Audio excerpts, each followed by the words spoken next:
Good evening and welcome back to another episode of What's Your Story?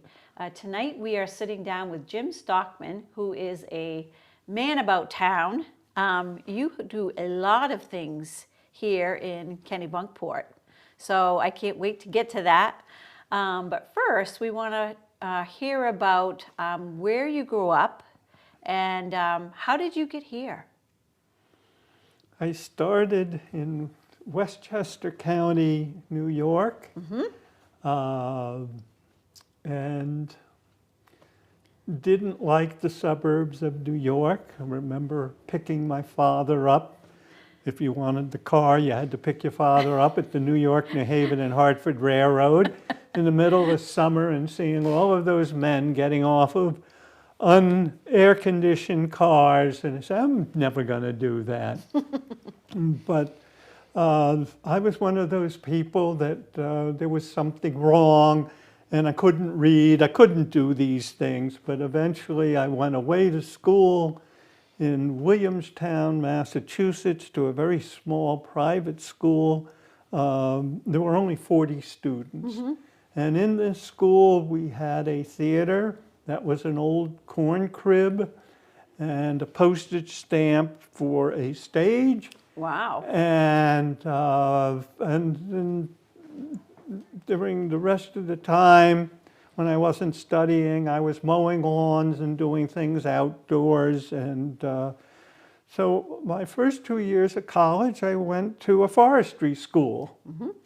Flunked out after the first semester because I thought it was a romantic forester riding his horse through the woods, but it was very scientific and I was not scientific. So I transferred to liberal arts, helped start a theater company at the college. This was up in Paul Smith's, New York, Paul Smith's College, a 2-year college, 500 men, 27 women. It was co-ed, and you studied hotel management, forestry, or liberal arts. Yeah.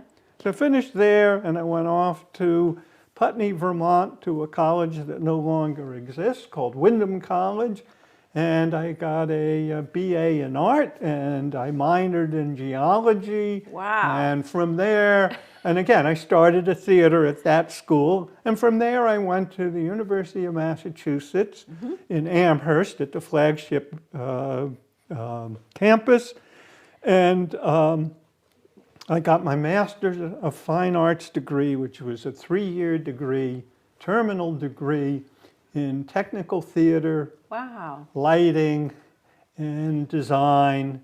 And actually, my degree was given by the Department of Speech because in 1965-66, many theater departments didn't exist yet. Okay. And they were part of the Department of Speech. Yeah. So here I am, fell in love with a young lady that I met on stage at UMass, and I'm going off to now become a teacher, a college professor, and we moved to New London, New Hampshire, and there I was the technical director, designer for Colby Junior College for Women. Okay. This is now Colby Sawyer, it's now Colby, but this was back in the Yeah. days when it was a 2-year. Yeah. And I lasted 9 months there, and then, we had a child there, and then we went off to Buffalo, and we lasted 2 years there, had 2 more children, and my wife then wanted to live in warmer climates, so her parents could come down from New England to visit, and off we went to Miami, Florida. Okay. And I lasted there for 3 years as again, technical director. Then she wanted to move back north, and so we went off to, we got a job at California State College in California, Pennsylvania. Oh, okay. And so I was the technical director, the lighting designer, the set designer, and my job was teaching students. By that point, students, college was starting to get expensive. Yeah. And we We were also very afraid of being what they called in Pennsylvania retrenched, which means they eliminated your job, and who needs theater? So I got into industrial safety and started to teach industrial safety, went to the National Safety Council, took courses in safety, and then my wife at the time, we now had 4 children, decided that she wanted to be closer to her parents here in New England. Yeah.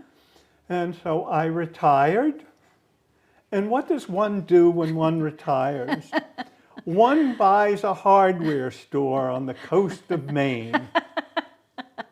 Yes, I owned Cape Hardware. I did not know Where that. Kitchen Chicks are Yes. today. I owned that for 3 years.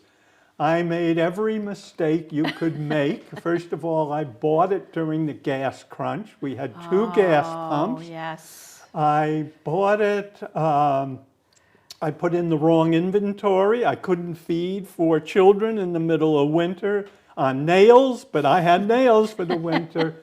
And Kennebunkport was a very different town in those days. Yeah. It was a seasonal Right. town, and the novelty then was that fishermen, lobstermen lived on the water. So I started to go around and said, hey, I'm a lighting designer. And I started to represent lighting companies in northern New England. And I also started to do some safety consulting work. Yeah. And when I arrived here 45 years ago, I joined the fire department. And that's how I got into the fire department, and I'm still in it. Yeah. I'm the safety officer for the department. I still go to calls, but in fact, one of the things I'm doing now for the fire department is for Port Village Company.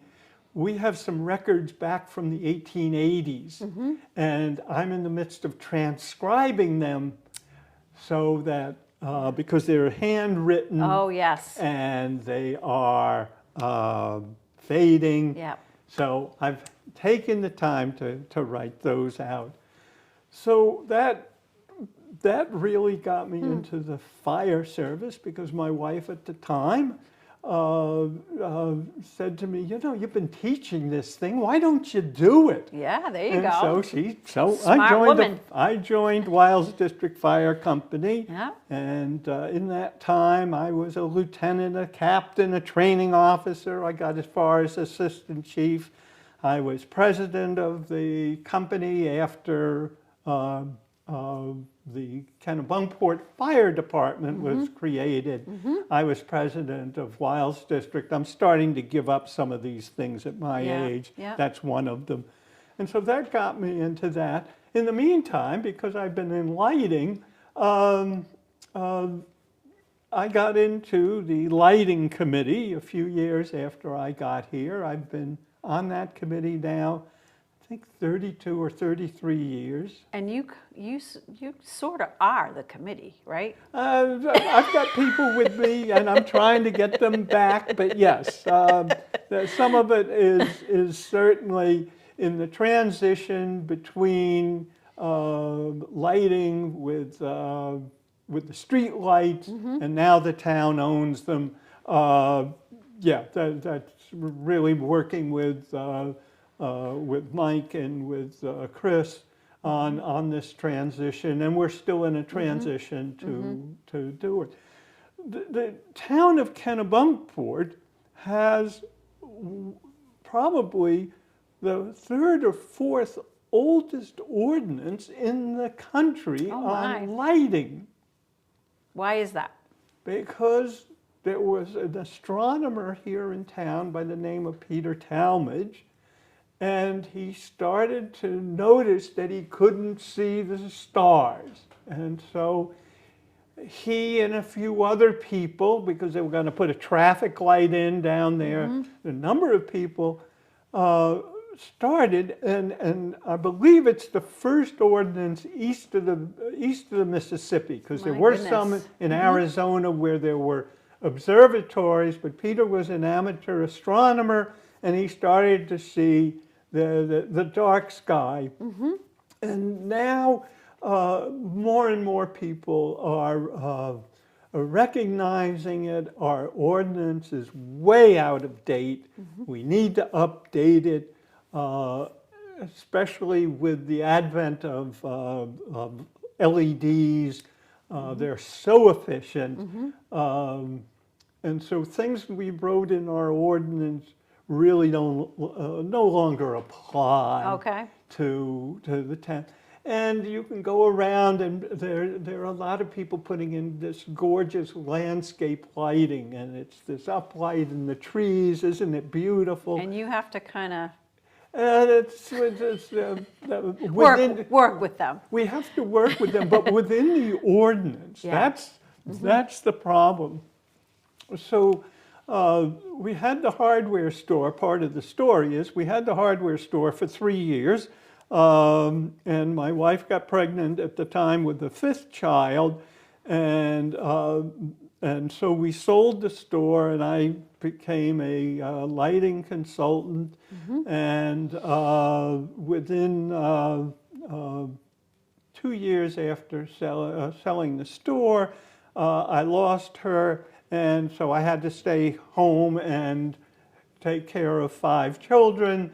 And so that sort of rearranged my life, and consequently I became many things in the lighting design world. I'm an expert witness. I specialize in dark sky. I do, beautiful 20,000 square foot residences. I do libraries, I do hotels, I still work full-time. I've done projects like the Portland Museum of Art, or I did at one point a project for LL Bean for their flagship store. A recent project I have is in Portsmouth at a place called 60 Penn Hollow. And so I do interior, exterior lighting. I get into everything, and I'm more of a perceptionist because that's what I do. It's how is this lighting? Because one of the things you'll notice since we started, I'm not an engineer. I'm not in the math and the science. I'm in the art of lighting. Okay. And somebody said, well, what's the difference between what you used to do in the theater? And I said, it was very simple. When you would go to the theater, you would come in and you would sit and you would watch the stage. All right.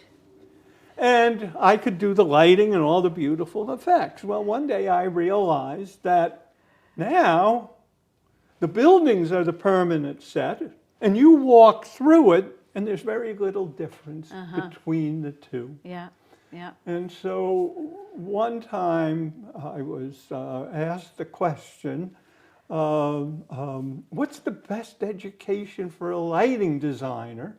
It's a very simple answer: aging.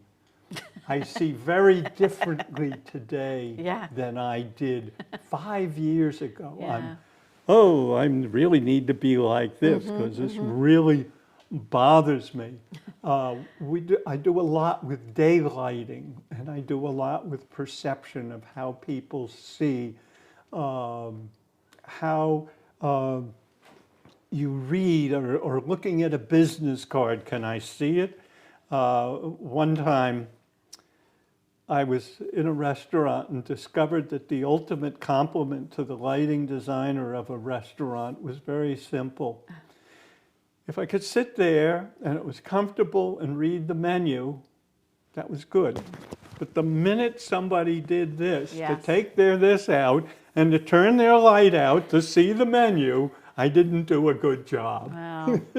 And some restaurants really like to have that.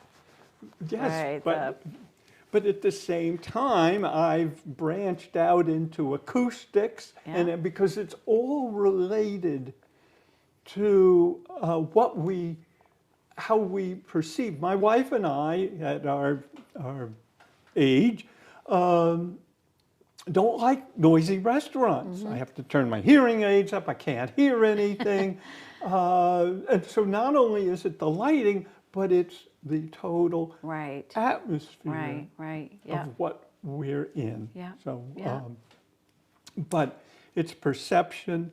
When we did this addition upstairs in the common room, that was fairly easy.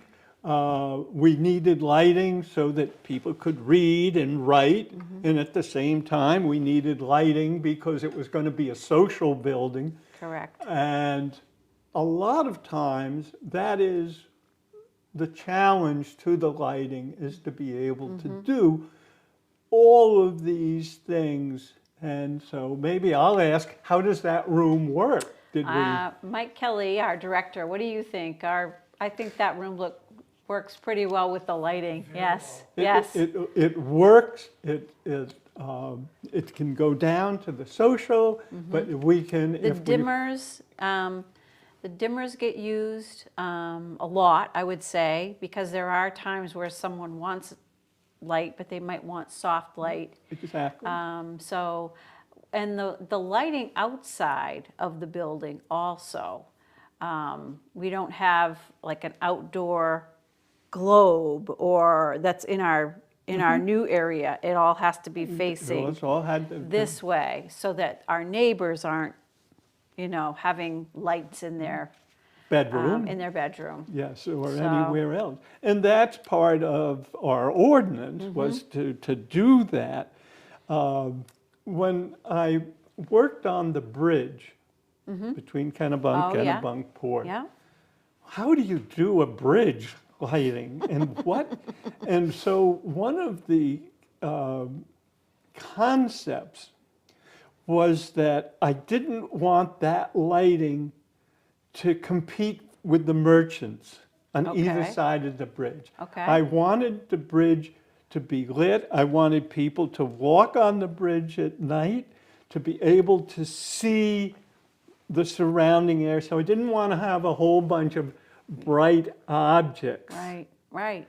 And so we have very small lights that are lighting the pedestrian walkway, very low down, because the cars have headlights. Yeah. And the whole concept of that bridge was that it actually was a tunnel between the bright of our side and of Lower Village side. Yeah. So that was the concept of how we lit that bridge, Yeah.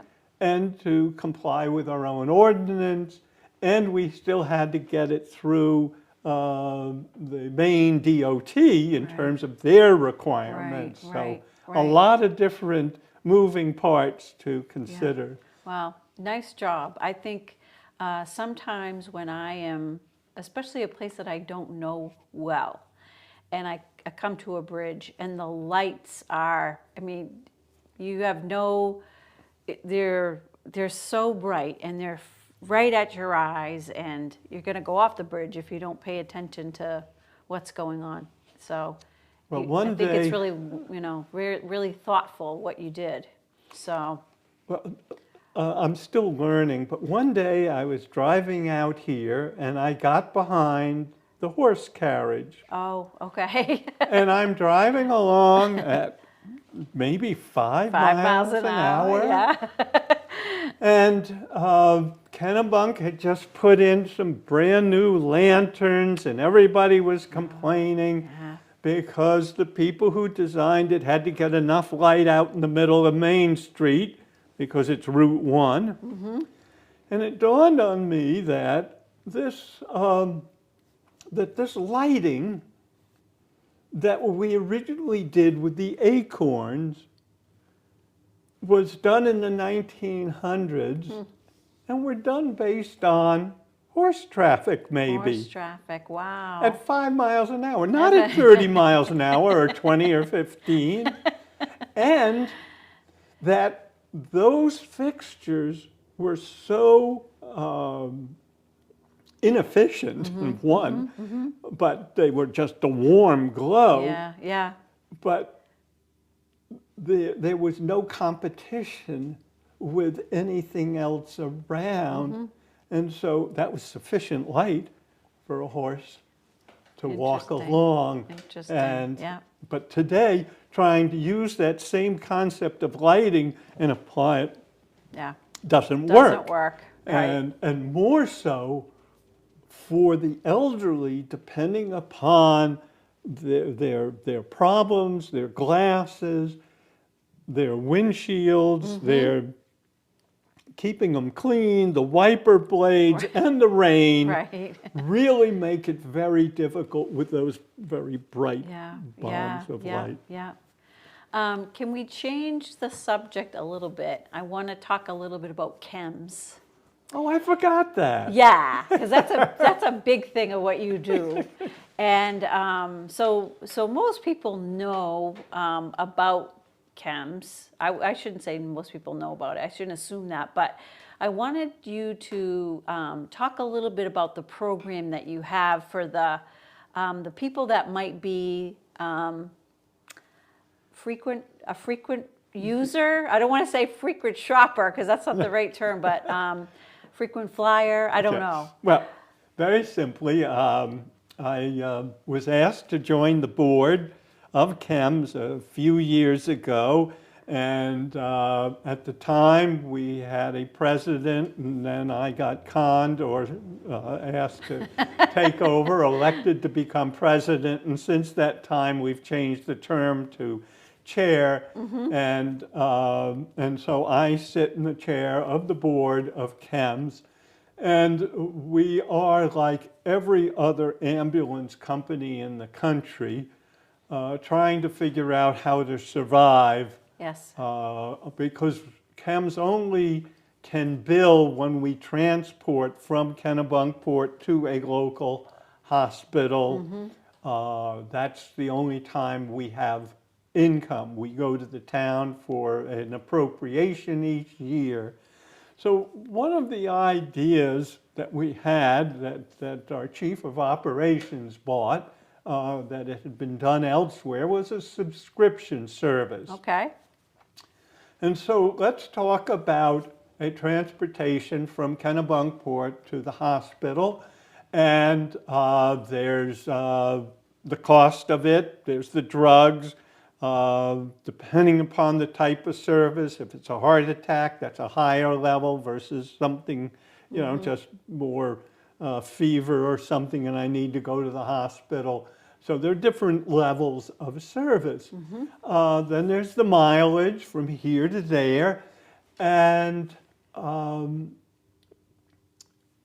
your insurance, so who pays for it? Well, for anybody over 60 and 50, almost 60% of our calls are for people over 50 on Medicare. So Medicare and the government pick up some of it, and the state picks up some of it, and then we go to your additional insurance, and they pick up some of it.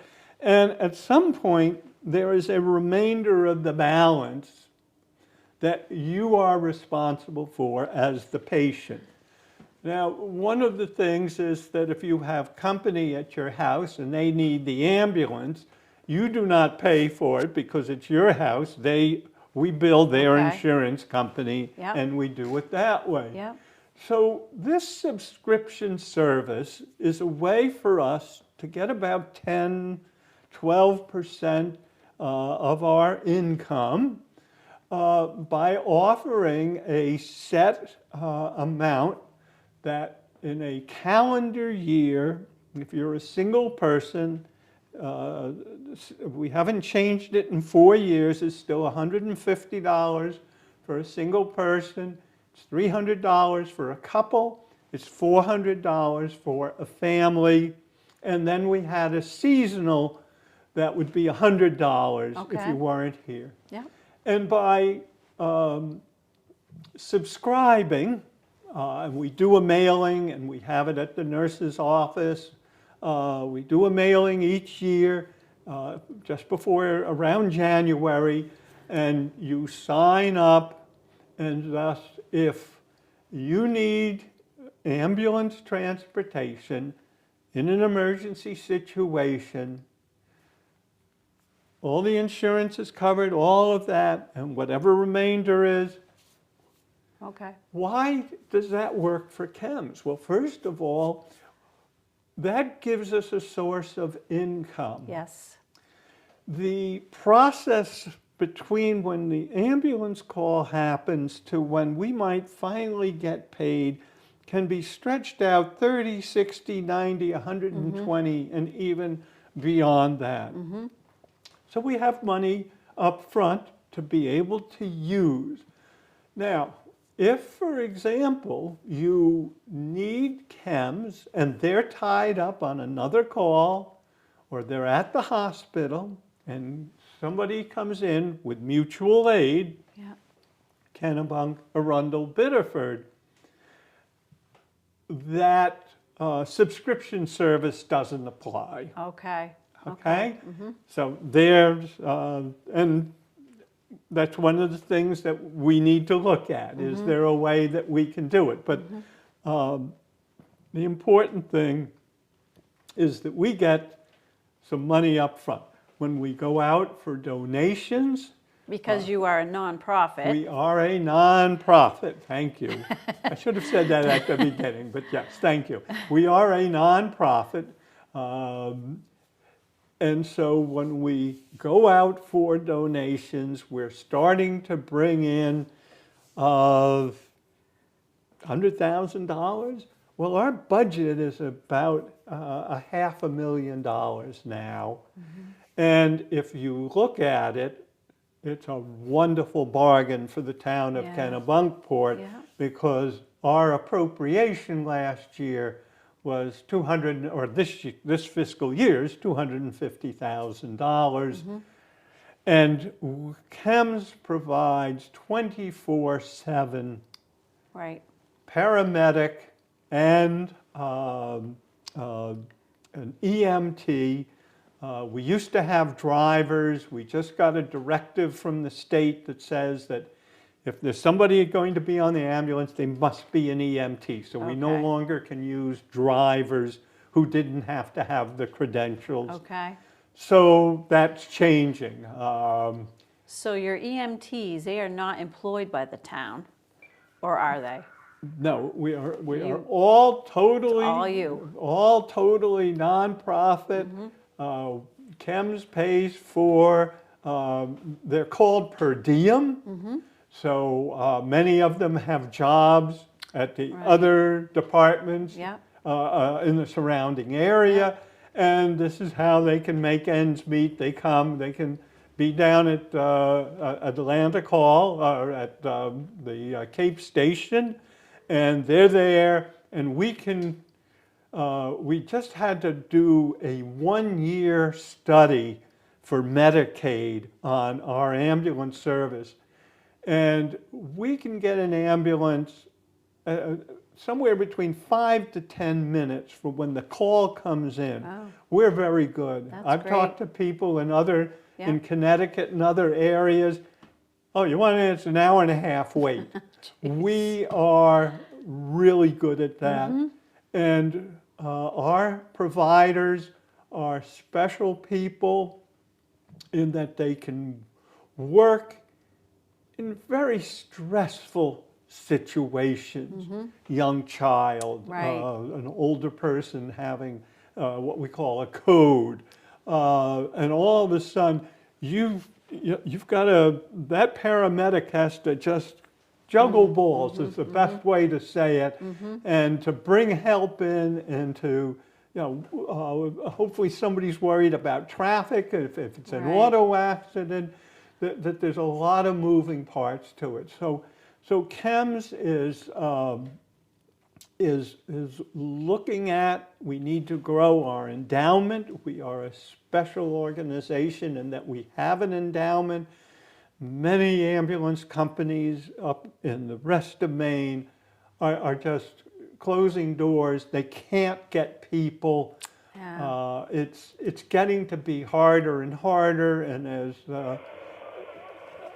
That's my Your radio. my fire and KEMS radio. And so it's very difficult today to get people. The pool of people is shrinking. Yes. And Kennebunk wants these people, and Arundel wants these people, and Right. Wells wants these people. And there's only so many of them Yeah. that Yeah. we can get. Yeah. And so the state has looked at putting in money to it for training. We need more people, but who wants to do that kind of Well, hopefully thing? someone out there. Hopefully somebody out there. But in many cases, what's happening is if a person goes through the training to be a paramedic, they look at what it takes additional training to be a physician's assistant, Okay. and they can make $30,000 more, work an 8-hour day, not work Right. all night. And so there's that Yeah. part of it. Yeah. And the other part of it is attrition to COVID, that was for us a very stressful time, I think, for all of the medical community. Yep. And again, we need to bring these people back up, to bring it up to its former level Yeah. of employment. But again, what is Kennebunkport? Kennebunkport is basically a senior citizen center in multiple buildings, because you'd be surprised how many homes are year-round of people over 60. It's amazing. Yeah. And so the other interesting thing for KEMS is that the town has a public health department. And so we're always Right. working with them. In fact, we recently, last year, did a program Yes. on KEMS and on being a senior and what's it like to... And hopefully we'll do another one of those We're this going to this hopefully year. do another one Yeah. of well, what's it like to call the ambulance, and what do you need, and do you take your cell phone? And I think our program was very well received Yes. by the people there, and we need to encourage that. Yeah. But, Yeah. so KEMS needs money. KEMS always needs money. We bought a new ambulance 3-4 years ago, but we used our endowment and paid basically cash for it. So except for the $250,000 this year, the town really doesn't have a lot of money, but yet there is a study going to happen about the future of the fire department and KEMS, and money to fund a study of what is in the best interest of all the different participants. Right. That's an ongoing, together, yeah. that's going to start this year. Well, we can't wait to hear about how that all works out. So, We're all anxious, but they want 5 years of our records, and luckily, you're documenting everything has to be digitized, or that's all digitized, Okay. yes, Yeah. through the state of Maine. That each crew on a call will fill out paperwork. It's all about paperwork. yes, it is. And they will fill out the paperwork, and it goes to the state, and they'll put it in. And Yep. so I could call up the state and say, I need 5 years of, and it's broken down only because I've been working with it because of the Medicare report that we did for last fiscal year. When did the call come in? When did the ambulance get there? How long was it on the scene? How long did it take to get to the hospital? From the hospital, how long did it take to get back before it was back in service? Who was on the call? What was the call? Was it an injury? Was it a cardiac, was it? I mean, it is Yeah. right down. Very detailed. Detailed. Yeah. And so when this company that's going to come in to do our study, we can give them that report for 5 years and say, here, this is what it Yeah, is. yeah. Because we've gone from 300 calls to 400 calls. Oh, by the way, the city of Boston might have 1,000 calls in one day, and I'm Oh, probably, wow. I mean, this is a really nice place. One of the things that I recently did was I took some documents, as I said earlier, that I had found at the Port Village Company from 1888. And they had, again, written a narrative of the call. And one of them that I love is the fact that on Water Street, there was a skating rink at the end of Chestnut. Okay. And when it was done, there was $15,000 worth of damage.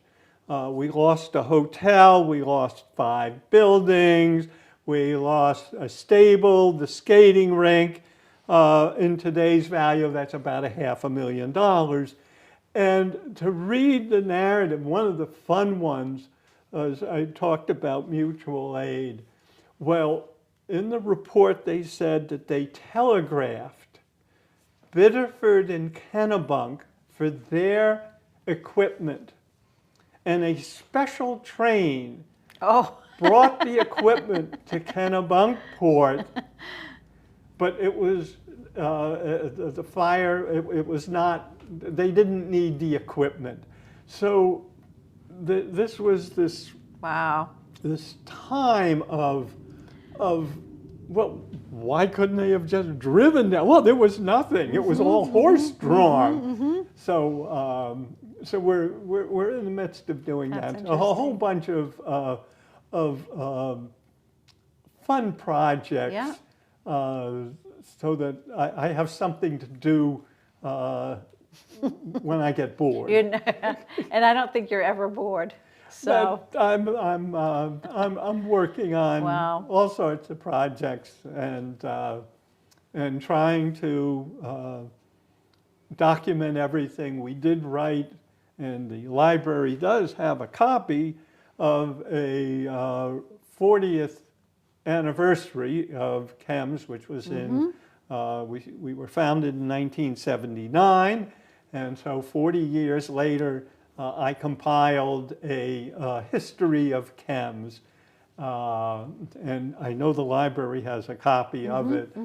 And so again, just a lot of understanding the town, and a lot of it is documenting it so it doesn't get lost. Correct. Well, we appreciate you doing that.